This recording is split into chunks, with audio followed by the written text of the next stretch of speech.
Hello and नमस्कार दोस्तों, एक बार फिर स्वागत है आपका डिफ्रॉनिक्स एकेडमी यूट्यूब चैनल में। मेरा नाम है अमन धाकड़ एंड जैसा कि हम सभी जानते हैं कि इंडियन साइबर सिक्योरिटी मार्केट बहुत तेज़ी से ग्रो कर रहा है। बहुत सारी नई जॉब्स क्रिएट हो रही है, बहुत सारी जॉब्स चेंज हो रही है, रिस्पॉन्सिबिलिटीज़ चेंज हो रही है साइबर सिक्योरिटी फील्ड के अंदर। एंड आज की वीडियो में हम लोग इसी चीज़ पे चर्चा करने वाला है। आज की वीडियो में हम लोग डिस्कस करेंगे ऐसे जॉब रोल्स के बारे में साइबर सिक्योरिटी से रिलेटेड जो कि एंट्री लेवल है और इंटरमीडिएट लेवल है, जिनमें आप लोग अप्लाई कर सकते हो, अपना करियर बना सकते हो। अब उन जॉब्स में अप्लाई करने के लिए आपको क्या क्या स्किल सेट चाहिए होगी, क्या क्या उसकी रोल्स एंड रिस्पॉन्सिबिलिटीज़ है, वो कौन सी फील्ड के अंदर लाई करती है, क्या उसका सैलरी स्ट्रक्चर है एंड क्या आपको एक्सपीरियंस लेवल चाहिए होगा, इन सारी चीज़ों पर हम लोग बात करने वाले हैं आज की वीडियो में। सो आज की वीडियो बहुत ज़्यादा इंपॉर्टेंट होने वाली है। हमने बहुत सारे डोमेन्स पे यहाँ पे वर्क करा है, बहुत सारी जॉब रोल्स को हमने यहाँ पे डिस्कस किया है। So make sure to watch the video till the end, ये आपके बहुत ज़्यादा काम आने वाली है। तो चलिए फिर स्टार्ट करते हैं इस इंपॉर्टेंट डिस्कशन को एंड आगे बढ़ते हैं हम वीडियो में। सो बेसिकली यहाँ पे जितनी भी जॉब्स हैं मैंने उनको मेजरली 4 पार्ट्स में डिवाइड किया है। मतलब 4 मैंने यहाँ पे फंडामेंटल इनके मतलब डिवीज़न मैंने यहाँ पे बनाया है। साइबर सिक्योरिटी में एक तो डिफाइंड फील्ड होती है जहाँ पे हम किसी भी सिस्टम को डिफाइंड करते हैं, उनसे रिलेटेड जो भी जॉब रोल्स होती है उनको मैंने एक सेगमेंट में रखा है, डिफाइंड वाले में।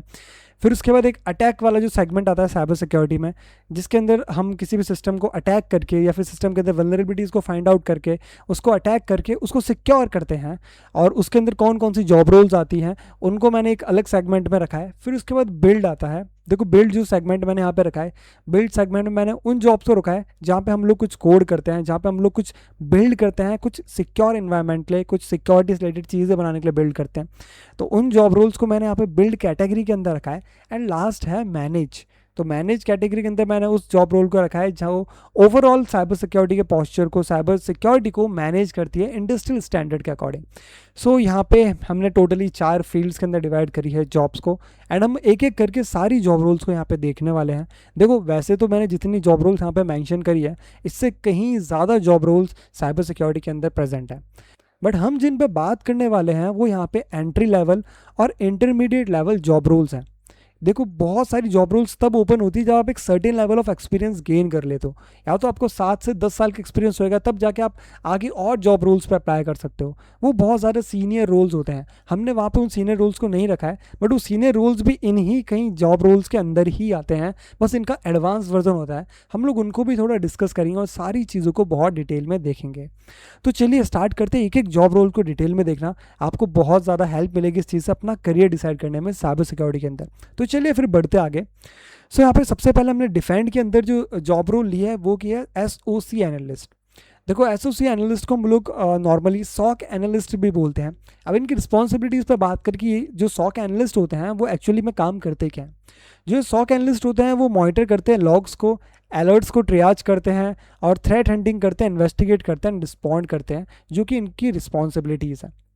अब बेसिकली जो सॉक एनालिस्ट क्या होता है कि देखो कंपनीज हायर करती है सॉक एनालिस्ट को जो एक्टिवली नेटवर्क्स को मॉनिटर करते हैं, एक्टिवली सिस्टम्स को मॉनिटर करते हैं कि मतलब कौन कौन सी एक्टिविटीज सिस्टम में हो रही है ना। उनके लॉग्स को मॉनिटर करते हैं, लॉग्स फाइल को उसको रीड करते हैं। अब जितनी भी लॉग्स फाइल जनरेट होती है, लॉग्स फाइल को रीड करके ये पता लगाते हैं कि कोई मतलब थ्रेट तो नहीं है, उन थ्रेट्स को या फिर अलर्ट्स को ट्रियाज करते हैं। अब एक्चुअली में क्या होता है कि ये सॉक टीम रियल टाइम पे मॉनिटरिंग कर रही होती है कंटिन्यूसली 24/7। जी हाँ, ये 24/7 ये वाली जो सॉक टीम होती है वो वर्क करती है कंपनी में, है ना। तो 24/7 सॉक एनालिस्ट वर्क करते हैं। इनकी तीनों टाइम की शिफ्ट होती है, मॉर्निंग की, आफ्टरनून की एंड नाइट शिफ्ट होती है। एंड जो सॉक एनालिस्ट होते हैं वो बेसिकली क्या करते हैं कि पूरे टाइम लॉग्स को मॉनिटर करते हैं। अब जब भी कोई उनको अटैक होता है वो दिखता है तो उससे अलर्ट जनरेट होता है, उस अलर्ट को रीड करते हैं, ट्रियाज करते हैं, पता लगाते हैं कि फॉल्स पॉजिटिव अलर्ट कौन से हैं और ट्रू पॉजिटिव कौन से हैं, उनके बीच में डिफ्रेंशिएट करते हैं। फिर उसके बाद उस पर इन्वेस्टिगेट करते हैं और उसको रिस्पॉन्ड करते हैं। तो ये सारा काम होता है SOC एनालिस्ट का। अब देखो SOC एनालिस्ट अगर आपको अप्लाई करना है, बनना है SOC एनालिस्ट में, अपना करियर बनाना चाहते हो, तो क्या क्या स्किल्स नीडेड है उस पर भी एक बार हम देख लेते हैं।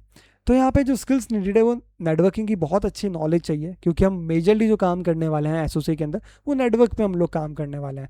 फिर उसके बाद ऑपरेटिंग सिस्टम की भी बहुत अच्छी नॉलेज चाहिए, बिकॉज मेजरली यहाँ पे लिनक्स ऑपरेटिंग सिस्टम यूज़ होता है, बट विंडोज़ की भी नॉलेज हमें होनी चाहिए। फिर कुछ SIEM टूल्स होते हैं, सिम टूल्स, जिनको वो हम बोलते हैं security information and event management tools. ये वो टूल्स होते हैं जो ओवरऑल क्या करते हैं कि लॉग्स को एनालाइज करते हैं एंड एक रिजल्ट, एक रिपोर्ट लेके आते हैं, उन रिपोर्ट को एनालाइज करते हैं जो सॉक एनालिस्ट होते हैं, और उस रिपोर्ट को एनालाइज करके कोई डिसीजन बनाते हैं, है ना। तो उन लोग को ये सिम टूल्स यूज़ करने आने चाहिए। तो बहुत सारे सिम टूल्स होते हैं, जैसे क्यू रडार हो गया, एंड उसके साथ हमारे पास वाजू टूल हो गया। तो ऐसे बहुत सारे टूल्स हैं, स्प्लंक भी एक एग्जांपल है, आप लोगों ने सुना होगा स्प्लंक टूल के बारे में। तो ऐसे बहुत सारे सिम टूल्स हैं जिनके ऊपर वो लोग वर्क करते हैं, एंड अलर्ट्स को ट्रियाज करते हैं और लॉग्स को मॉनिटर करते हैं, एंड रिपोर्ट्स को एनालाइज करते हैं। फिर उसके बाद उनको थोड़ी सी नॉलेज होनी चाहिए बेसिक थ्रेट हंटिंग की, अगर आप लोग अप्लाई करना चाहते हो एसओसी एनालिस्ट के अंदर। अब देखो, नेटवर्किंग, ऑपरेटिंग सिस्टम, यहाँ पे जो कुछ ऐसी जो स्किल सेट है ना, ये बहुत कॉमन एंड फंडामेंटल है। तो most of the cyber security job roles के अंदर, या फिर मैं कहूँ सारे ही साइबर सिक्योरिटी जॉब रोल्स के अंदर, नेटवर्किंग जो कंसेप्ट है, ऑपरेटिंग सिस्टम जो कंसेप्ट है, ये आना बहुत ज़्यादा ज़रूरी है। ये आपको सबके अंदर लगभग कॉमन ही देखने के लिए मिलेगा, ये कुछ स्किल सेट्स है। बट जैसे सिम टूल हो गया, बेसिक्स ऑफ थ्रेट हंटिंग हो गया, एंड डॉक्यूमेंटेशन रिपोर्टिंग हो गया, ये आपको सब में देखने के लिए नहीं मिलेगा। तो ये सिम टूल वगैरह ये आपको अलग बनाते हैं, मतलब एसओसी एनालिस्ट के लिए अंदर। अब देखो, एसओसी एनालिस्ट के अंदर भी हमारे पास टोटल यहाँ पे 3 रोल्स होते हैं एसओसी के अंदर। तो एसओसी L1 एनालिस्ट होता है, जो कि सॉक लेवल 1 एनालिस्ट या फिर टियर 1 एनालिस्ट बोलते हैं। अब ये जो होता है, ये एंट्री लेवल या फिर जूनियर रोल होता है। अब क्या होता है कि अगर आप लोग अप्लाई करोगे एसओसी के अंदर, तो एसओसी के अंदर अप्लाई करने में आप लोग डायरेक्टली सीनियर रोल पे नहीं जाओगे, L2 L3 पे आप लोग नहीं जाओगे। आप लोग पहले L1 एसओसी L1 पे जाओगे, फिर वहाँ पे आप लोग एक सर्टेन एक्सपीरियंस गेन करोगे, फिर प्रमोशन होकर सॉक L2 पे जाता है, जहाँ पे रिस्पॉन्सिबिलिटीज़ थोड़ी सी चेंज होती है, थोड़ी सी एडवांस रिस्पॉन्सिबिलिटीज़ आती हैं। फिर सॉक L3 पे जाते हो विद द एक्सपीरियंस। अब देखो, जो सॉक L1 है वो एंट्री लेवल की जॉब है। इसके लिए जो एक्सपीरियंस चाहिए, आप मतलब फंडामेंटल्स पढ़ के और जो ऊपर मैंने स्किल सेट मेंशन करी है, इनको पढ़ के, इनके बारे में अपना अच्छा खासा आइडिया लेके और कुछ सर्टिफिकेशंस करके आप सॉक L1 के लिए अप्लाई कर सकते हो। एंड मैं आपको इन्फॉर्म भी करना चाहता हूँ कि हमारे यूट्यूब चैनल डिफ्रॉनिक्स एकेडमी पे भी सॉक L1 की जॉब रेडी ट्रेनिंग लाइव एकदम फ्रीली अवेलेबल है। आप लोग उसको देख सकते हो, काफ़ी सारी क्लासेस वहाँ पे हो चुकी है। आप लोग उन रिकॉर्डेड क्लासेस को भी देख सकते हो, एंड लाइव हमारी ट्रेनिंग होती है, उनको भी आप लोग जाके देख सकते हो। सो यहाँ पे सॉक L1 के बारे में इन सारी स्किल सेट पर वर्क करते हैं, एंड ये एंट्री लेवल जॉब है, इसमें ओपनिंग्स काफ़ी ज़्यादा निकलती हैं। तो अगर मोस्ट ऑफ द जो लोग अगर अप्लाई करते हैं अपनी साइबर सिक्योरिटी फील्ड में, तो उनकी जो फर्स्ट जॉब होती है ज़्यादातर लोगों की वो सॉक L1 जॉब ही होती है। तो क्योंकि इसके अंदर ओपनिंग्स बहुत ज़्यादा आती है, बहुत ज़्यादा ओपनिंग्स आती है सॉक L1 के अंदर। एंड अब बात करें कि इनकी सैलरी की, तो एवरेज जो सैलरी है वो 3.5 LPA से 15 LP है एवरेज। देखो 3.5 LP हम मिनिमम मान लेते हैं, है ना, बिकॉज ये बहुत ज़्यादा एंट्री लेवल भी है। अगर हम L1 पे जाए तो इसमें जॉब मिल जाती है एंट्री लेवल पे।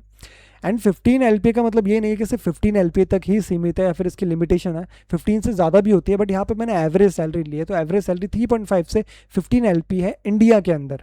मैं यहाँ पे इंडिया के अकॉर्डिंग बात कर रहा हूँ, यहाँ पे जितना भी डेटा है सब इंडियन साइबर सिक्योरिटी मार्केट के अकॉर्डिंग है। एंड अगर L1 की हम स्पेसिफिकली बात करें तो 3.5 से 6 LPA के बीच में रहती है सैलरी। एंड अगर L2 की बात करें तो 7 LPA से 12 LPA के बीच में रहती है, जो कि डिसेंट सैलरी है। एंड उसके बाद अगर हम सॉक L3 की बात करें, जो कि काफ़ी एडवांस लेवल पे आता है, जब अच्छा खासा एक्सपीरियंस हो जाता है, 4 से 7 साल का एक्सपीरियंस हो जाता है, तब हमारी जो सैलरी हो जाती है सॉक L3 पे वो है 10 से 15 LPA।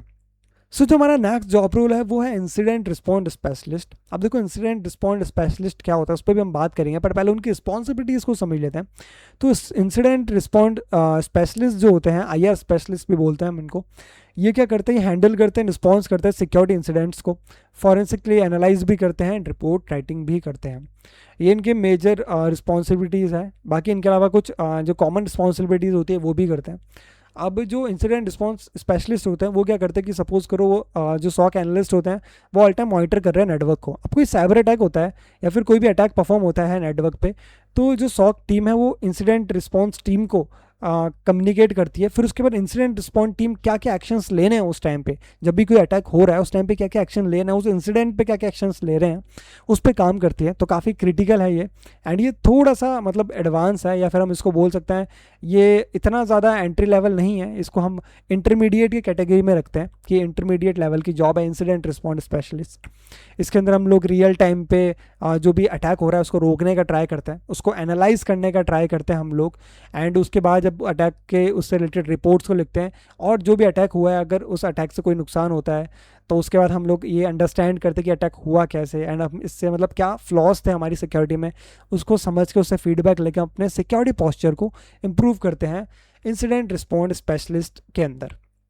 सो ये हमारी डेजिग्नेशन है, इंसिडेंट रिस्पॉन्स स्पेशलिस्ट। अब अगर आपको उसके अंदर करियर बनाना है तो फिर इसके लिए क्या क्या स्किल सेट चाहिए?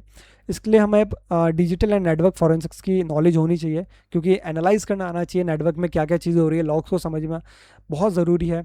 फिर मालवेयर एनालिसिस होना चाहिए कि अगर कोई मालवेयर है तो उस मालवेयर को पता लग जाना चाहिए कि नेटवर्क में कौन सा मालवेयर एक्चुअली में वर्क कर रहा है, कोई फाइल है वो मालवेयर है, मलिशियस है कि नहीं है। अगर आप उसको एनालाइज कर पा रहे हो तभी जाके आईआर टीम पता लगा पाती है कि एक्चुअली अटैक हो कैसा रहा है, अटैक वेक्टर है क्या। फिर उसके बाद लॉग एनालिसिस की नॉलेज होनी चाहिए, जो कि बेसिक नॉलेज बहुत ज़रूरी है। एंड कुछ इंसिडेंट रिस्पॉन्ड टूल्स होते हैं जो कि कंपनीज के खुद के टूल्स होते हैं, उनकी नॉलेज होनी चाहिए। अब बात करते हैं कुछ सर्टिफिकेशंस की। देखो तो यहाँ पे आप GCIH certification and GCFS certifications कर सकते हो अगर आप इंसिडेंट रिस्पॉन्स के अंदर अपना करियर बनाना चाहते हो एक सर्टेन लेवल के बाद।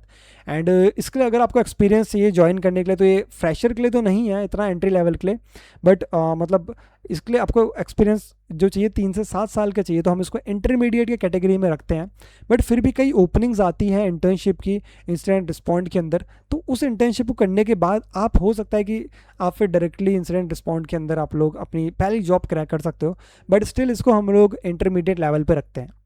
अब इसके सैलरी स्ट्रक्चर की बात करें तो इसकी सैलरी 8 LPA से 16 LPA के बीच में है, जो कि एक बहुत ज़्यादा डिसेंट सैलरी है।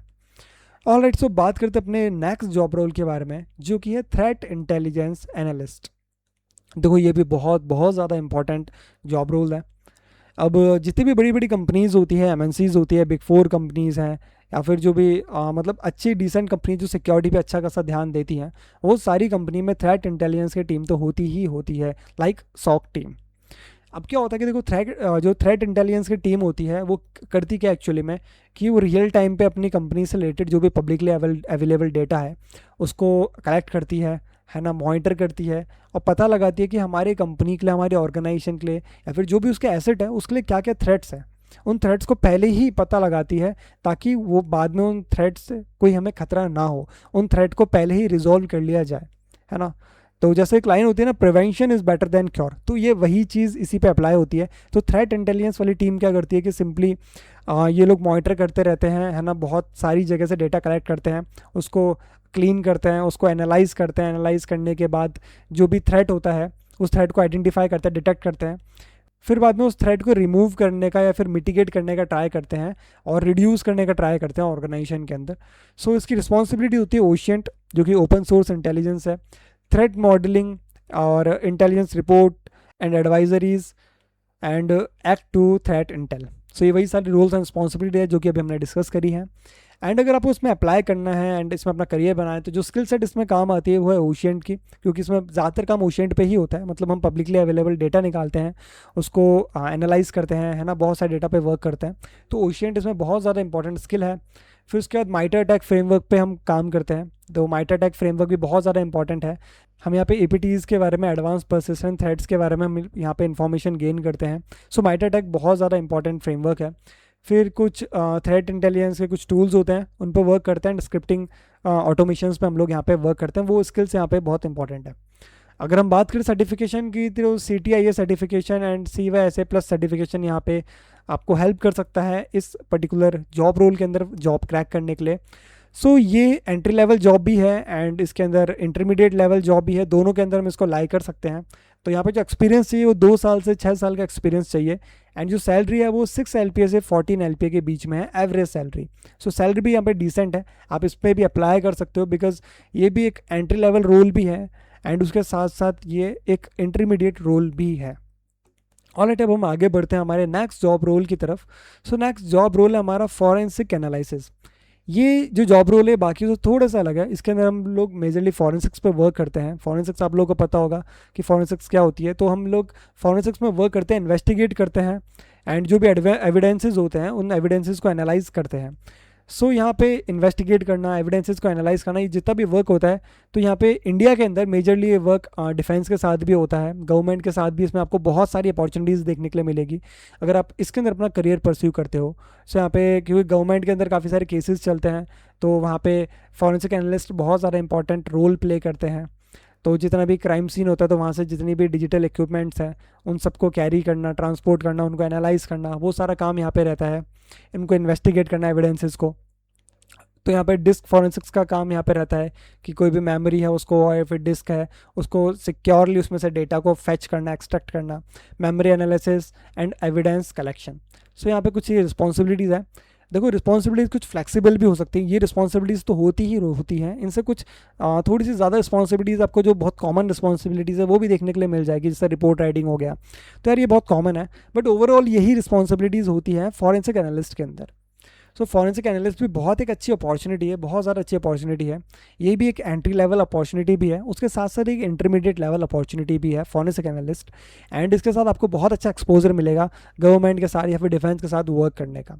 अब इसके अंदर जो स्किल सेट यहाँ पे नीडेड है वो है फॉरेंसिक टूल्स आपको आने चाहिए। बहुत सारे फॉरेंसिक टूल्स होते हैं, एनकेस टूल हो गया एंड ऑटोप्सी टूल हो गया, है ना। ऐसे ही बहुत सारे फॉरेंसिक से खुद के टूल्स होते हैं, एफटी के इमेजर, है ना, डिस्क के इमेजिंग करने के लिए टूल्स हो गए। तो बहुत सारे जो टूल्स होते हैं वो यहाँ पे काम आते हैं फॉरेंसिक्स के। फिर ऑपरेटिंग सिस्टम की अच्छी खासी नॉलेज होनी चाहिए। अगेन मैंने कहा विंडोज़ एंड लिनक्स तो मस्ट अगर आप साइबर सिक्योरिटी के अंदर अपना करियर परस्यू कर रहे हो। फिर उसके बाद आता है फाइल सिस्टम की, यहाँ पे अच्छी खासी नॉलेज होनी चाहिए कि कैसे कैसे फाइल सिस्टम होता है, फैट फाइल सिस्टम्स होता है, फाइल एलोकेशन टेबल्स होती है, उनके बारे में नॉलेज होनी चाहिए। ऑलराइट, जो कुछ सर्टिफिकेशन है यहाँ पे वो GCHA सर्टिफिकेशन है, ANC सर्टिफिकेशंस है। तो ये सर्टिफिकेशन आप लोग कर सकते हो और ये आपको हेल्प करेगा फॉरेंसिक एनालिस्ट बनने में या फिर इसके अंदर करियर परस्यू करने में। देखो ये सर्टिफिकेशंस है, इसमें से कुछ ऑप्शनल भी हैं और कुछ आपको कुछ एक्सपीरियंस के बाद, कुछ स्किल्स गेन करने के बाद, है ना, इंटर्नशिप्स के बाद आपको कुछ स्किल्स ऑटोमेटिकली आ जाती है। सो यहाँ पे आप लोग 2 से 6 साल का एक्सपीरियंस अगर आपके पास है साइबर सिक्योरिटी में तो आप इजीली इसके अंदर अपना करियर बना सकते हो। एंड अगर आपके पास नहीं भी है, 0 ईयर्स का भी है, तो भी आप पढ़ के थोड़ा सा स्किल सीख के एंड सर्टिफिकेशन निकाल के आप लोग इसके अंदर अपना करियर बना सकते हो। एंड अगर हम बात करें सैलरी की तो यहाँ पे एवरेज सैलरी 6 LPA से 14 LPA रहने वाली है इंडिया के अंदर। ऑलराइट, सो अब हम बढ़ते हैं हमारे नेक्स्ट जॉब रोल की तरफ। सो हमारा नेक्स्ट जॉब रोल है वो आता है अटैक कैटेगरी के अंदर। अभी तक हमने जितने भी 3-4 जॉब रोल्स पढ़े हैं ये सारे हमारे डिफेंड के अंदर आते थे, मतलब हम इसके अंदर कहीं ना कहीं किसी सिस्टम को या नेटवर्क को डिफेंड कर रहे हैं। बट अब हम जो जॉब रोल्स पढ़ने वाले हैं वो अटैक कैटेगरी के अंदर आने वाले हैं। हम यहाँ पे किसी ना किसी सिस्टम पे अटैक करके विद ऑल लीगल परमिशंस हम उस पर अटैक करके और उसको सिक्योर करने का ट्राई करेंगे। अभी जिन जॉब रोल्स के बारे में हम बात करेंगे उनके अंदर इस कुछ इस टाइप से रिलेटेड वर्क होता है। तो उसमें सबसे पहले हमारे पास जो जॉब रोल आता है वो आता है पेनिट्रेशन टेस्टर का। आप लोगों ने सुना होगा पेनिट्रेशन टेस्टर या फिर VAPT analyst, vulnerability assessment and penetration testing analyst. तो पेनिट्रेशन जो टेस्टर होता है वो फाइंड करता है और एक्सप्लॉइट करता है वल्नरेबिलिटीज़ को, है ना। VAPT परफॉर्म करता है, वेब एप्लीकेशन टेस्टिंग परफॉर्म करता है, एक्सप्लॉइट्स को डेवलप करता है एंड लास्ट में रिपोर्ट करता है। सो ये रिस्पॉन्सिबिलिटीज़ है। ऑब्वियसली बहुत सारी एप्लीकेशंस होती है, वेब एप्लीकेशंस भी होते हैं, मोबाइल एप्लीकेशंस होती है, नेटवर्क होता है। तो बहुत सारी एप्लीकेशंस होती हैं, नेटवर्क्स होते हैं, APIs होते हैं। तो इन सारी एप्लीकेशन, नेटवर्क, APIs के अंदर, इन पूरे सिस्टम के अंदर अगर मैं ओवरऑल बात करूँ तो इस पूरे सिस्टम के अंदर क्या करता है कि वल्नरेबिलिटीज़ को फाइंड आउट करता है, उन वल्नरेबिलिटीज़ को एक्सप्लॉइट करता है एंड एक्सप्लॉइट करने के बाद वो क्या करता है, रिपोर्ट करता है ऑर्गेनाइजेशन को। अब इससे क्या होता है कि हम वल्नरेबिलिटी को जब एक्सप्लॉइट करेंगे तो मतलब सिस्टम का एक्सेस लेने का ट्राई करेंगे, तो उसके मदद से जो कोई हैकर या फिर कोई अटैकर उस पर अटैक करने का ट्राई करता था ऑर्गेनाइजेशन पे, वही काम जो पेनिट्रेशन टेस्टर है वो परफॉर्म करते हैं, सेम वही एक्टिविटीज़ को परफॉर्म करते हैं, बट लास्ट में कंपनी को रिपोर्ट करते हैं एंड ये सारा काम लीगली होता है। फिर रिपोर्ट करने के बाद कंपनी उन सिक्योरिटी जो भी लूप होल्स हैं उन पर वर्क करती है और उनको फिक्स करती है। अब इसमें जो आपको स्किल सेट नीडेड है वो है काली लिनक्स आना बहुत ज़्यादा ज़रूरी है, मतलब लिनक्स आना बहुत ज़्यादा ज़रूरी है। अगेन नेटवर्किंग आना बहुत ज़्यादा ज़रूरी है आपको, जैसे नेटवर्किंग बहुत कॉमन है साइबर सिक्योरिटी के अंदर, लिनक्स भी बहुत कॉमन है। फिर मेटास्प्लॉइट और भी मेटास्प्लॉइट के जैसे और भी काफ़ी सारे टूल्स होते हैं। मेटास्प्लॉइट भी एक one of the best tool है, C2 सर्वर के लिए टूल है, मतलब काफ़ी ज़्यादा इंपॉर्टेंट ये टूल है। सो मेटास्प्लॉइट टूल काम आता है और इसके अलावा और भी काफ़ी सारे टूल्स होते हैं, बर्प सूट हो गया, Nmap हो गया, है ना। बहुत सारे जो टूल्स होते हैं वो भी काम आते हैं यहाँ पे, तो उसकी नॉलेज होनी बहुत ज़्यादा ज़रूरी है यहाँ पे। एंड OWASP टॉप 10 की नॉलेज होनी ज़रूरी है। अब देखो OWASP टॉप 10 होता क्या है, मैं आपको यहाँ पे क्लियर कर देता हूँ, ये नाम आप आगे भी कई बार सुनोगे। तो OWASP टॉप 10 एक लिस्ट होती है जहाँ पे हम टॉप 10 वल्नरेबिलिटीज़ के बारे में बात करते हैं, जो टॉप 10 वल्नरेबिलिटीज़ प्रेजेंट होती है किसी भी एप्लीकेशन के अंदर, जो कि OWASP उस टॉप 10 वल्नरेबिलिटीज़ को लिस्ट को निकालता है। अब इन लिस्ट के अकॉर्डिंग हम लोग किसी भी सिस्टम की सिक्योरिटी को समझते हैं या उसके लूप होल्स या वल्नरेबिलिटीज़ को समझते हैं। तो OWASP बहुत ज़्यादा ज़रूरी है, पेनिट्रेशन टेस्टर्स के लिए भी, डेवलपर्स के लिए भी बहुत ज़्यादा ज़रूरी है। तो OWASP टॉप 10 के बारे में नॉलेज होना ज़रूरी है, स्क्रिप्टिंग के बारे में नॉलेज होना ज़रूरी है, एंड रिपोर्ट राइटिंग आनी चाहिए कि मतलब आपने जो भी वल्नरेबिलिटीज़ फाइंड आउट करी है, अभी आपको ये लोग समझाना भी दो ये वल्नरेबिलिटीज़ को आपको आगे जो स्टेक होल्डर्स होते हैं या फिर जो सीनियर मेंबर्स होते हैं या फिर जो मैनेजमेंट्स में होते हैं उनको बताना भी पड़ता है, आगे जो बाकी टीम्स होती हैं उन टीम्स को भी एक्सप्लेन करना पड़ता है कि वल्नरेबिलिटी है क्या। तो रिपोर्ट राइटिंग भी आनी बहुत ज़्यादा ज़रूरी है।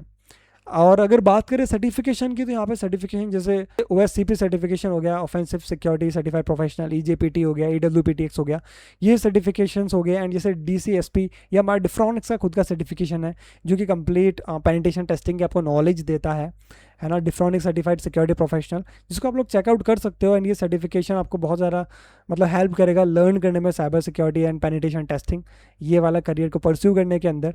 एंड यार इसके साथ एक और बहुत ज़्यादा इंपॉर्टेंट अनाउंसमेंट मैं यहाँ पे करना चाहता हूँ कि यार हमारे यूट्यूब चैनल पे एथिकल हैकिंग का फ्री कोर्स लाइव है एकदम, आप लोग उसको चेकआउट कर सकते हो, जो कि उसका पार्ट 1 अभी तक लाइव कर चुका है, जिसके अंदर हमने बहुत सारी चीज़ों को डिस्कस किया। जो भी मैंने यहाँ पे चीज़ें डिस्कस करी है, वल्नरेबिलिटीज़ को फाइंड आउट करना, एक्सप्लॉइट उसको एक्सप्लॉइट करना, है ना, ये सारी चीज़ें हमने सीखी है हमारे एथिकल हैकिंग वाले कोर्स के अंदर। So make sure to check that course. अगर आप भी एथिकल हैकिंग सीखना चाहते हो एकदम फ्री में, नो कॉस्ट, सारा हमारे यूट्यूब चैनल डिफ्रॉनिक्स अकेडमी पे अवेलेबल है।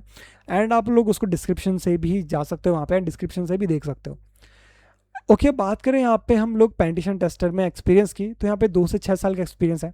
इसमें एंट्री लेवल पे भी जॉब्स निकलती है, बट एंट्री लेवल पे जो जॉब्स की ओपनिंग होती है काफ़ी कम होती है, क्योंकि देखो अब क्या हो रहा है, टाइम के साथ साथ पेनिटेशन टेस्टिंग में जो कंपनीज़ हो रही है वो उनकी डिमांड बहुत ज़्यादा बढ़ रही है। कंपनीज चाहती है कि देखो मैनुअल काम बहुत ज़्यादा अच्छे से आना चाहिए, मैनुअल अंडरस्टैंडिंग होनी चाहिए, क्योंकि ऑटोमेशंस तो AI से भी हो जाता है। तो कंपनी ऑटोमेशंस पे इतना रिलाई नहीं करिए, बिकॉज टूल्स काफ़ी ज़्यादा मतलब इफ़िशिएंट हो चुके हैं। तो बहुत ज़्यादा अच्छे स्किल वाले मेंबर्स को देख रही है यहाँ पे कंपनीज। तो 2 से 6 साल का एक्सपीरियंस होना चाहिए आपको अच्छा इसमें करियर बनाने के लिए। एंड ये इंटरमीडिएट लेवल की भी जॉब है ना, आराम से। एंड इसके अंदर बिगिनर लेवल की जो या फिर एंट्री लेवल की जो ओपनिंग्स वो थोड़ी कम निकलती हैं देन सॉक। एंड सैलरी की बात करें तो सैलरी स्ट्रक्चर यहाँ पे 6 LPA से 15 LPA के बीच में है इंडिया के अंदर, ये यहाँ की एवरेज सैलरी है। देखो इसमें एवरेज सैलरी 6 से 15 है, बट इसके अंदर सैलरी 15 से भी बहुत ज़्यादा ऊपर तक जाती है, 20-25 तक भी जाती है आराम से, बट वो एक सर्टेन लेवल ऑफ एक्सपीरियंस के बाद। सो यहाँ पे मैंने एवरेज सैलरी मेंशन करी है 6 LPA से 15 LPA के बीच। सो बढ़ते हैं अपने नेक्स्ट जॉब रोल की तरफ, जो कि हमारा रेड टीम ऑपरेटर। अब देखो रेड टीम जो ऑपरेटर जॉब रोल है, ये आप पेनिटेशन टेस्टिंग का एक एडवांस मान लो, एडवांस वर्जन मान लो। तो पेनिटेशन टेस्टिंग का एक एडवांस वर्जन है रेड टीम ऑपरेटर। ये लोग क्या करते हैं, रेड टीम ऑपरेशंस परफॉर्म करते हैं। रेड टीम ऑपरेशंस वही होता है जो भी हमने पहले पढ़े थे कि वल्नरेबिलिटीज को फाइंड आउट करना, एक्सप्लॉइट करना, सिस्टम का एक्सेस लेना, है ना, कुछ ये ऑपरेशंस होते हैं, ये रेड टीम ऑपरेशंस होते हैं। इनके अलावा और भी बहुत सारी चीज़ें होती हैं। एंड ये रेड टीम ऑपरेशन परफॉर्म करते हैं। जो रियल वर्ल्ड अटैक्स होते हैं, जो कि साइबर अटैक्स होते हैं, उनको सिमुलेट करने का ट्राई करते हैं कंपनी के इन्वायरमेंट के अंदर, है ना। तो ये लोग ट्राई करते हैं, जो ब्लू टीम्स होती हैं उनके स्किल्स को टेस्ट करते हैं। ब्लू टीम्स बोले तो जो सॉक की टीम होती है उनका टेस्ट लेते हैं सॉक टीम के बीच में और रेड टीम के बीच में। मतलब सॉक टीम को हम लोग ब्लू टीम भी बोल देते हैं, और ये रेड टीम होगी, इनके बीच में कंपटीशन जैसा चलता रहता है। तो रेड टीम मतलब अटैक करती है विद ऑल परमिशंस, है ना, ऑर्गेनाइजेशंस पर अटैक करती है। एंड सॉक टीम को पता लगाना होता है कि क्या अटैक हो रहा है, कौन से ट्रू अलर्ट्स हैं, अलर्ट्स को ट्रियाज करना होता है ना। तो इन दोनों के बीच में कंपटीशन जैसा चलता रहता है, दोनों आप अपोजिट मतलब समझ लो दोनों का रोल। सॉक डिफेंड करती है, रेड टीम सेम वही चीज़ों को एक्सप्लॉइट करने का ट्राई करती है। तो ये बहुत ज़्यादा एक एडवांस जॉब रोल है। तो आप डायरेक्टली आप as a red team operator join नहीं कर सकते, क्योंकि ये पॉसिबल नहीं है, ये बहुत ज़्यादा एडवांस जॉब रोल है। एंड बात करें स्किल सेट की, तो स्किल सेट इसमें काली लिनक्स आना चाहिए, विंडोज़ की एसेंशियल्स की बहुत अच्छी नॉलेज होनी चाहिए, विंडोज़ की बहुत अच्छी नॉलेज होनी चाहिए, एक्टिव डायरेक्टरी की बहुत अच्छी नॉलेज होनी चाहिए, पावर शेल हो गया, स्क्रिप्टिंग हो गया, रिपोर्ट राइटिंग हो गया, इन सारी कैटेगरीज की नॉलेज बहुत ज़्यादा अच्छी होनी चाहिए। अगर हम बात करें रेड टीम ऑपरेटर की, तो ये जितने भी टॉपिक्स हो गए, एक्टिव डायरेक्टरी हो गया, पावर शेल, स्क्रिप्टिंग हो गया, एंड रिपोर्ट राइटिंग तो हमारा बहुत फंडामेंटल है। तो ये कुछ एडवांस टॉपिक्स हैं जो कि आपको एक सर्टेन लेवल ऑफ एक्सपीरियंस के बाद बहुत अच्छी जिनकी नॉलेज होती है। तो यहाँ पर अगर हम बात करें कुछ सर्टिफिकेशंस की, तो CRTO certification, OSCP certification, NCCRTS certification यहाँ पे आप लोग कर सकते हो। ये आपको मतलब रेड टीम ऑपरेटर में हेल्प करेंगे, तो आप डायरेक्टली रेड टीम ऑपरेटर में ज्वाइन नहीं कर सकते। पहले आपको VAPT एनालिस्ट या फिर पेनिट्रेशन टेस्टर अप्लाई करना पड़ेगा और 5-6 साल वहाँ पे आपको वर्क करना पड़ेगा। फिर उसके बाद आप लोग रेड टीम के ऑपरेशंस को समझते हो, फिर as a red team member work करते हो। तो यहाँ पे जो एक्सपीरियंस है वो 5 ईयर्स का नीडेड है, तो मैंने डायरेक्टली यहाँ पे 5 ईयर्स लिख रखा है। एंड ये बिल्कुल भी एंट्री लेवल जॉब नहीं है, इवन इंटरमीडिएट भी मैं इसको नहीं कहूँगा, आप इसको सीनियर रोल मान लो, एक सीनियर लेवल जॉब रोल है। एंड सैलरी इसका काफ़ी ज़्यादा अच्छा रहता है, 16 LPA से 22 LPS की एवरेज सैलरी रहती है, क्योंकि ये बहुत ज़्यादा एडवांस रोल है। एंड इससे भी ज़्यादा इसकी सैलरी रहती है, 40 LPA तक भी जाती है अच्छी अच्छी कंपनीज़ के अंदर, बट यहाँ पे हमने एवरेज सैलरी की बात करी है। ऑलराइट, सो जो हमारा नेक्स्ट जॉब रोल आता है जो कि है मालवेयर एनालिस्ट। अब देखो ये आपको बिल्कुल नाम से समझ में आ रहा होगा कि मालवेयर एनालिस्ट एक्चुअली में करते क्या है। सो मालवेयर एनालिस्ट इन्वेस्टिगेट करते हैं and reverse malicious software to protect digital system. तो सिंपली मालवेयर एनालिस्ट क्या करते हैं कि जितनी भी फाइल्स होती हैं उनको एनालाइज करते हैं, पता लगाते हैं कि मालवेयर को इन्वेस्टिगेट करते हैं, मालवेयर के बिहेवियर समझते हैं, फाइल्स को अंडरस्टैंड करते हैं एंड रिवर्स इंजीनियरिंग परफॉर्म करते हैं। सो ये मालवेयर एनालिस्ट का काम होता है। अब देखो बहुत सारे फाइल्स होती हैं जो कि नेटवर्क में शेयर हो रही होती हैं, फाइल्स को एनालाइज करना, पता लगाना कि एक्चुअली उनमें मालवेयर है कौन सी फाइल एक मालवेयर हो सकती है। सो वो सारी चीज़ को एनालाइज करना, फाइल्स को एनालाइज करना और मालवेयर को फाइंड आउट करना एंड फिर उसको रिवर्स इंजीनियर भी करना। सो ये सारे काम मालवेयर एनालिस्ट करता है। सो उसके स्किल्स जो हमें नीडेड है जो कि है static and dynamic analysis and dynamic analysis. So static analysis का मतलब होता है कि हम लोग स्टैटिकली एनालाइज करते हैं, मतलब सिर्फ कोड रिव्यू करते हैं। डायनेमिक एनालिसिस कि उनकी फंक्शनैलिटी के साथ हम लोग एनालाइज करते हैं। फिर आता है रिवर्स इंजीनियरिंग की नॉलेज होनी चाहिए कि मतलब कोई भी एक चीज़ एक पर्टिकुलर वे में काम करती है तो उसे कोड में कुछ चेंजेस करके तो उसको फंक्शनैलिटी में थोड़ा सा छेड़छाड़ करना, तो उसको रिवर्स इंजीनियरिंग बोलते हैं। ये भी अपने आप में बहुत बड़ा एक मतलब कंसेप्ट है, अपने आप में बहुत बड़ी स्किल है रिवर्स इंजीनियरिंग। फिर उसके बाद प्रोग्रामिंग एंड स्क्रिप्टिंग की नॉलेज होनी चाहिए ओवरऑल। सो मालवेयर एनालिस्ट भी एक एंट्री लेवल जॉब तो नहीं बोलेंगे, बट इसके अंदर ठीक है, अगर आप लोग सीखते हो स्किल्स तो आप लोग एंट्री लेवल पे जॉब ले सकते हो मालवेयर एनालिस्ट के अंदर। सो यहाँ पे कुछ सर्टिफिकेशन है जिनको आप लोग कर सकते हो, ऑप्शनल भी है एंड आप वैसे भी आप इसकी स्किल्स सीख सकते हो। सो यहाँ पे GREM सर्टिफिकेशन है जो कि रिवर्स इंजीनियरिंग के लिए है, एंड GCFS सर्टिफिकेशन है जो कि सिंपली फॉरेंसिक्स के लिए है। तो उसके बाद जो एक्सपीरियंस है यहाँ पे नीडेड है, 2 से 5 साल का एक्सपीरियंस यहाँ पे नीडेड है। तो ये इंटरमीडिएट लेवल भी हम इसको बोलते हैं, बट उसके साथ साथ ये एंट्री लेवल पे भी हो सकता है अगर आप लोग स्किल्स ये सीख लेते हो। एंड अगर बात करें हम लोग सैलरी स्ट्रक्चर की, तो एवरेज सैलरी यहाँ पे रहने वाली है 6 LPA से 10 LPA के बीच में। ऑलराइट, सो जो हमारा नेक्स्ट जॉब रोल है जिसका अब हम बात करने वाले हैं जो कि है सिक्योरिटी इंजीनियर। अभी तक जो हमने जॉब रोल डिस्कस करे थे वो थे अटैक के अंदर, हम डिफेंड एंड अटैक दोनों के जो जॉब रोल्स है उसको डिस्कस कर चुके हैं। अब जो हम जिस कैटेगरी के जॉब रोल डिस्कस करने वाले हैं जो कि है बिल्ड, अब हम इसके अंदर कुछ मतलब सिक्योरिटी से रिलेटेड इक्विपमेंट्स बनाएंगे, सिक्योरिटी से रिलेटेड टूल्स को बनाएंगे, उससे रिलेटेड जो भी जॉब रोल्स हैं उन सब के बारे में अब हम बात करने वाले हैं, मतलब सिक्योरिटी इंजीनियरिंग के बारे में अगर हम बात करने वाले हैं। तो सिक्योरिटी इंजीनियर ये एक जॉब रोल होता है जो कि बहुत ज़्यादा रेप्यूटेड जॉब रोल होता है साइबर सिक्योरिटी के अंदर। अब इनके जो रिस्पॉन्सिबिलिटीज़ होती है जो कि होती है implement and manage cyber security solutions, security devices, configuration management and vulnerability management. So ये लोग क्या करते हैं सिंपली कि ओवरऑल किसी भी ऑर्गेनाइजेशन है उसके अंदर क्या क्या सिक्योरिटी स्ट्रक्चर होना चाहिए वो पूरा सिक्योरिटी स्ट्रक्चर देखना, पूरा सिक्योरिटी पॉस्चर को मेंटेन करना है ना, सिक्योरिटी सॉल्यूशंस लाना, मतलब कौन से फायरवॉल लगने चाहिए, कहाँ कहाँ पे फायरवॉल होना चाहिए, IDS कहाँ पे होना चाहिए, IPS कहाँ पे होना चाहिए, क्या उनकी पॉलिसीज़ होनी चाहिए फायरवॉल की है ना, IDS IPS की, उनको देखना। और जो सिक्योरिटी डिवाइसेज है, देखो ज़रूरी नहीं है कि नेटवर्क के ही सिर्फ सिक्योरिटी ये लोग देखें, फिजिकल सिक्योरिटी भी देखते हैं कि कैमराज कहाँ पे होने चाहिए है ना, ऑथेंटिकेशन कैसा होना चाहिए, वो भी इन्हीं के हाथ में होता है, सिक्योरिटी इंजीनियर्स के हाथ में होता है। ओके, एंड यहाँ पे कॉन्फ़िगरेशन से रिलेटेड चीज़ होती है, वल्नरेबिलिटी मैनेजमेंट भी देखते हैं ये लोग। तो जो बाकी जो टीम होती है जैसे पेनिट्रेशन टेस्टर वो भी सिक्योरिटी इंजीनियर के साथ मिलके ही काम करते हैं।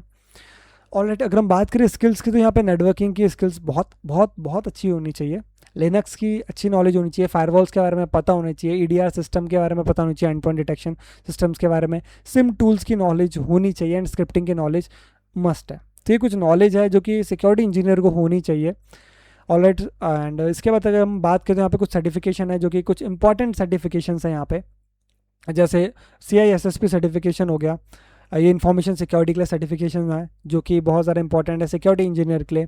सिक्योरिटी प्लस सर्टिफिकेशन हो गया कॉम्पिटिया का। एंड AWS या Azure या मतलब किसी भी क्लाउड का एक क्लाउड की सिक्योरिटी का सर्टिफिकेशन हो गया जिसके बारे में नॉलेज होनी ज़रूरी है।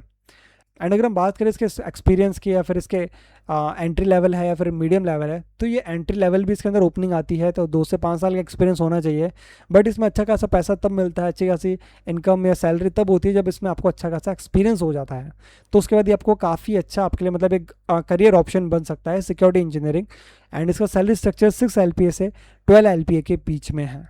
ऑल राइट, सो अब हम बात करते हैं अपने नेक्स्ट जॉब रोल के बारे में जो कि है क्लाउड सिक्योरिटी इंजीनियर। अब देखो क्लाउड सिक्योरिटी इंजीनियर बेसिकली क्या करते हैं, ये लोग मेजरली क्लाउड प्लेटफॉर्म से वर्क करते हैं। क्लाउड प्लेटफॉर्म्स जैसे कि AWS, Azure, GCP, ये कुछ क्लाउड प्रोवाइडर्स हैं जो कि क्लाउड सर्विसेज प्रोवाइड करते हैं, तो उन क्लाउड प्लेटफॉर्म से वर्क करते हैं। तो ये लोग क्या करते हैं कि सिक्योर क्लाउड इन्वायरमेंट बनाना इनका काम होता है, कि सिक्योर क्लाउड इन्वायरमेंट होना चाहिए, कि सारी पॉलिसीज़ जो भी क्लाउड पे जितनी भी पॉलिसीज़ होगी, IAM रूल्स हो गए हैं, identity and access management rules हो गए एंड पॉलिसीज़ होगी, इनको मैनेज करना बहुत ज़्यादा ज़रूरी है क्लाउड पे। अगर कोई बकेट ओपन रह गई है या फिर कोई फाइल है जिसका एक्सेस सब लोगों को नहीं देना चाहिए एंड दे रखा है आप लोगों ने, सो ऐसी कुछ मिसकन्फिग्रेशंस होती है, इसको सिक्योर करना है ना, परमिशंस को मैनेज करना, कन्फिग्रेशंस को मैनेज करना है ना, ये सारी चीज़ों को मैनेज करना, और जो भी थ्रेट है क्लाउड पे उनको डिटेक्ट करना, और पूरे के पूरे क्लाउड प्लेटफॉर्म को मैनेज करना, ये काम कौन करता है? Cloud security engineer. एंड अभी ये जो जॉब रोल है या फिर अभी जो ये करियर ऑप्शन है बहुत ज़्यादा बूमिंग पे है, एंड ये हमेशा मतलब काफ़ी अच्छी पोजीशन पर रहेगा। इसके अंदर काफ़ी ज़्यादा आपको अच्छा एक्सपोजर मिल सकता है, क्लाउड की अच्छी खासी नॉलेज होनी चाहिए। सो ये एक इंटरमीडिएट लेवल की पोजीशन है, एंड इसके अंदर मतलब थोड़ा मुश्किल है एंट्री लेवल पे इसके अंदर जॉब लेना, जॉब क्रैक करना। अगर आप कुछ इंटर्नशिप्स करो है ना क्लाउड के अंदर, तब जाके आप इसके अंदर जॉब ले सकते हो एज अ बिगनर। बट एक सर्टेन लेवल ऑफ एक्सपीरियंस के बाद आप लोग इसमें जॉब ले सकते हो क्लाउड सिक्योरिटी इंजीनियर में। सो यहाँ पे जो स्किल्स नीडेड है वो AWS, Azure या GCP, आपको इन तीनों में से किसी भी क्लाउड प्लेटफॉर्म की नॉलेज होनी चाहिए, फिर तीनों की होनी चाहिए। फिर IAM रूल्स के बारे में पता होना चाहिए, कुछ सिक्योरिटी टूल्स होने चाहिए उनके बारे में आना चाहिए, और IAC के बारे में पता आपको होना चाहिए। ऑलराइट, एंड सर्टिफिकेशन के बारे में बात करें तो इसमें AWS का सर्टिफिकेशन मतलब AWS सिक्योरिटी का सर्टिफिकेशन, अगर AWS यूज़ हो रहा है, अगर Azure यूज़ हो रहा है तो Azure का सर्टिफिकेशन होना ज़रूरी है। ऑलराइट, एंड CCSP सर्टिफिकेशन यहाँ पे बहुत कॉमन है, CCSP भी यहाँ पे कर सकते हैं, cloud security certified professional certification. Alright, so कुछ यहाँ पे ओवरऑल क्लाउड सिक्योरिटी आपको आई होप क्लियर होगा कि क्लाउड सिक्योरिटी इंजीनियर क्या क्या काम करते हैं, क्या स्किल्स है, क्या सर्टिफिकेशन है। अब बात करते हैं इसका एक्सपीरियंस की, तो 3 से 7 साल का एक्सपीरियंस इसमें ज़रूरी है। एंड सैलरी स्ट्रक्चर के बारे में बात करें तो इसकी एवरेज सैलरी 8 LPA से 18 LPA तक है, मतलब काफ़ी ज़्यादा अच्छा हाइक इसमें मिल जाता है आपको अगर आप स्विच भी करते हो कंपनीज़ के बीच में, क्योंकि यार ये मोस्ट ऑफ द कंपनीज़ में या फिर मैं कहूँ सारी अच्छी कंपनीज़ के अंदर क्लाउड सिक्योरिटी इंजीनियर्स होते ही होते हैं। सो नेक्स्ट जो हमारा जॉब रोल है जो कि है डेव सेक ऑप्स इंजीनियर। आप लोगों ने डेवऑप्स इंजीनियर तो सुना होगा, डेवऑप्स इंजीनियर क्या करता है? तो डेव सेक ऑप्स इंजीनियर क्या, देखो उसके अंदर ये सेम डेवऑप्स इंजीनियर है बट यहाँ पे एक वर्ड है सेक। अब जो डेवऑप्स इंजीनियर है वो क्या करता है? सिक्योर डेवऑप्स परफॉर्म करता है। अभी सिक्योर डेवऑप्स क्या है? देखो वही डेवऑप्स का ऑपरेशन है जो कि एक डेवऑप्स इंजीनियर करता है, मतलब CI/CD पाइपलाइंस को बनाना, बट सिक्योरिटी के साथ, है ना, कि जो भी डिप्लॉयमेंट होता है, डिप्लॉयमेंट का प्रोसेस होता है, तो उसके एक सिक्योर इन्वायरमेंट प्रोवाइड करना है डिप्लॉयमेंट के लिए, है ना। पॉलिसीज़ को बनाना, policies as a code and automation, ये जो काम होता है ये काम करता है हमारा डेवसेकऑप्स इंजीनियर। देखो इसमें मेजर आपको रोल जो है वो आपको यहाँ पर डेवऑप्स के ही मिलेंगे, बट ये वर्ड बहुत ज़्यादा इंपॉर्टेंट है डेवसेकऑप्स। यहाँ पे सारी चीज़ें सिक्योरिटी इसमें इंटीग्रेटेड होती है। सो डेवसेकऑप्स का खुद का फ्रेमवर्क होता है, खुद की टेक्नोलॉजीज़ होती है, उन पर पढ़ते हैं, देन उसके अकॉर्डिंग वर्क करते हैं यहाँ पे। अगर स्किल्स के बारे में बात करें तो डेवऑप्स की नॉलेज होनी चाहिए, डॉकर के बारे में हमें नॉलेज होनी चाहिए, क्यूबरनेटिक्स के बारे में नॉलेज होनी चाहिए, हमें ISA स्क्रिप्टिंग आनी चाहिए, एंड क्लाउड प्लेटफॉर्म के बारे में भी नॉलेज होनी चाहिए। यहाँ पे मैंने लिखा नहीं है क्लाउड प्लेटफॉर्म्स, बट हाँ यार क्लाउड प्लेटफॉर्म्स के बारे में भी नॉलेज होनी चाहिए। ऑलराइट, एंड सर्टिफिकेशन के बारे में बात करें तो CDP सर्टिफिकेशन आप लोग यहाँ पे कर सकते हो, या फिर ECDE सर्टिफिकेशन यहाँ पे कर सकते हो। ECDE डॉकर के लिए सर्टिफिकेशन है सिंपली। ऑलराइट, एंड अगर हम बात करें एक्सपीरियंस की यहाँ पे तो 3 से 7 साल का एक्सपीरियंस होना ज़रूरी है। ये भी एक एंट्री लेवल जॉब नहीं है, ये एक इंटरमीडिएट लेवल जॉब है। डेवसेकऑप्स इंजीनियर। सैलरी की बात करें तो सैलरी भी से काफ़ी अच्छी है, 8 LPA से 17 LPA के बीच में है इंडिया में एवरेज सैलरी इसकी। ऑल राइट, सो अब हमारा नेक्स्ट जो जॉब रोल है जो कि एपसेक इंजीनियर। आप लोगों ने एपसेक इंजीनियर हो सकता है आप लोगों ने सुना हो कि ये बहुत कॉमन है साइबर सिक्योरिटी के अंदर। तो एपसेक इंजीनियर क्या करते हैं, ये लोग एप्लीकेशंस को डिज़ाइन करते हैं, ये भी सॉफ्टवेयर इंजीनियर्स ही होते हैं, कोई ज़्यादा अलग नहीं होते। बट इंपॉर्टेंट ये है कि ये लोग सिक्योर एप्लीकेशन डिज़ाइन करते हैं, मतलब secure application in SDLC, software development life cycle होती है। तो उसके अंदर सिक्योरिटी इंप्लीमेंट करते हैं, कौन सा मॉडल चूज़ करना चाहिए सॉफ्टवेयर बनाने के लिए, है ना, उसमें सिक्योरिटी कैसे इंटीग्रेट करने वाले हम लोग, वो सारी चीज़ों पे डिस्कशन करता है हमारा एपसेक इंजीनियर। वो सारी चीज़ें, है ना, जो भी SDLC की जो भी लाइफ साइकिल होगी, जो भी प्रोसेस हो गए, उन सब के अंदर सिक्योरिटी इंप्लीमेंट करने का काम, मतलब सिक्योर वे में एप्लीकेशन बनाने का काम एपसेक इंजीनियर का होता है। कोड रिव्यू करने का काम होता है ना, सास्ट एंड डास्ट का काम होता है, वही कोड रिव्यूज़ हो गया एंड डायनेमिक फंक्शनलिटी को टेस्ट करना। सिक्योर कोडिंग की प्रैक्टिस यहाँ पे बहुत ज़्यादा इंपॉर्टेंट है। कोडिंग तो देखो बहुत तरीके से होती है, कोई भी अगर एक लॉजिक बनाना है तो लॉजिक बन जाता है, बट उसके अंदर सिक्योरिटी इंप्लीमेंट करना वो काम होता है एपसेक इंजीनियर का, वो सारी चीज़ों को देखना एंड थ्रेट मॉडलिंग काम। एंड हम बात करें स्किल सेट की, तो यहाँ पे भी ओवास टॉप 10 की नॉलेज होना बहुत ज़रूरी है। अगर आपको ओवास की नॉलेज होगी तभी जाके आप लोग पता लगा पाओगे ना कि यार कौन कौन से थ्रेट्स हो सकते हैं हमारे एप्लीकेशन के अंदर, फिर उसके अकॉर्डिंग एप्लीकेशन डिज़ाइन होती है और सिक्योर एप्लीकेशन डिज़ाइन होती है। सास्ट एंड डास्ट टूल्स की नॉलेज होनी चाहिए, SDLC की नॉलेज होनी चाहिए, सॉफ्टवेयर डेवलपमेंट लाइफ साइकिल की, एंड डेवसेकऑप्स की भी नॉलेज होनी चाहिए, थोड़ा बहुत डिप्लॉयमेंट की नॉलेज होनी चाहिए, सिक्योर डिप्लॉयमेंट की।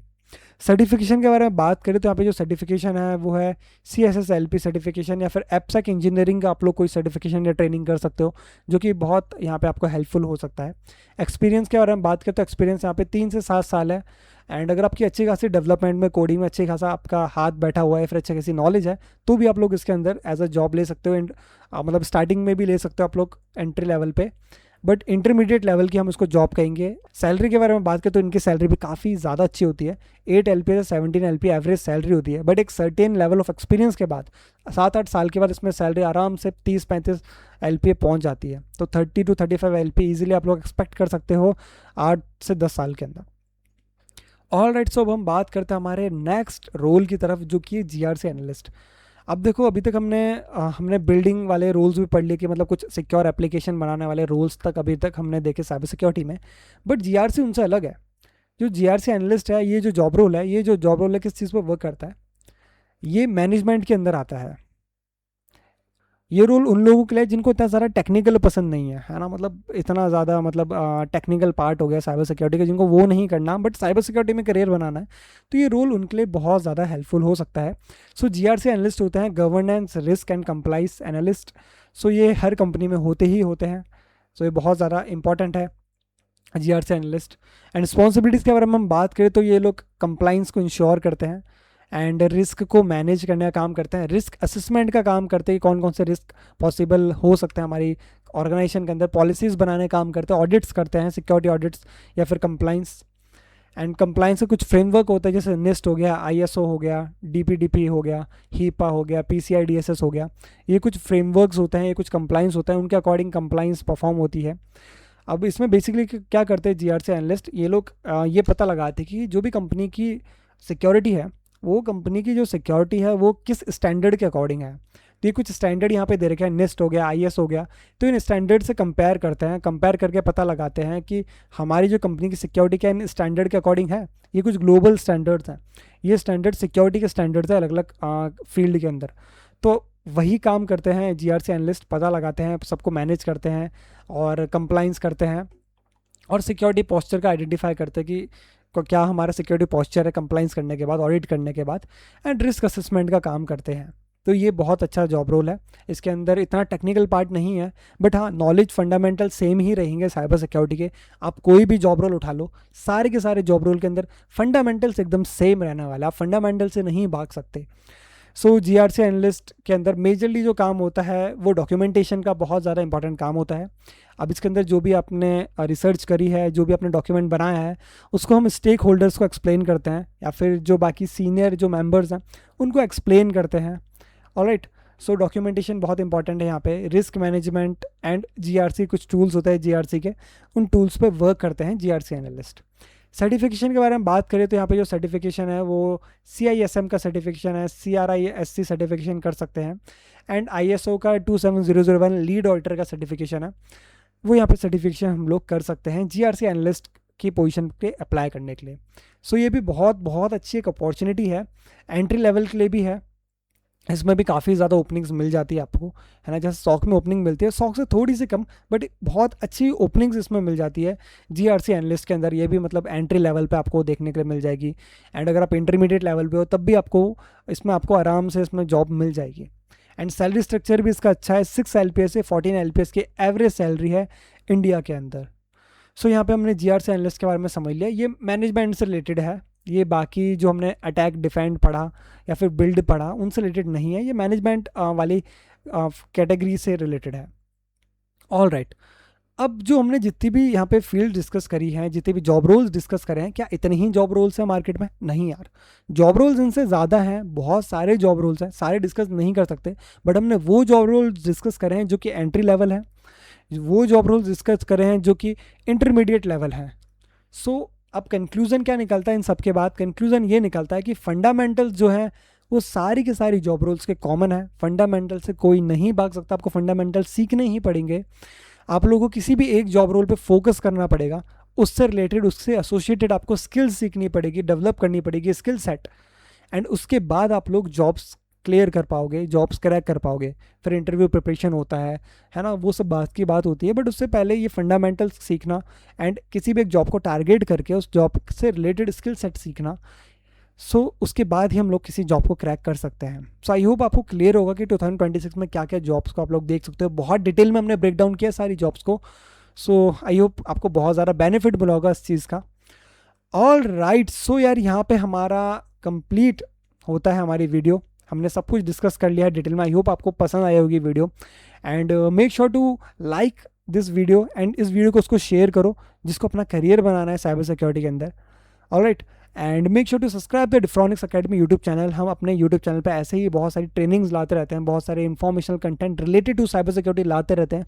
सो make sure to visit the YouTube channel of Defronix academy. All right, so आज की वीडियो में इतना ही था, एंड मिलते हैं हम आपसे अपनी नेक्स्ट वीडियो में। तब तक के लिए साइनिंग ऑफ।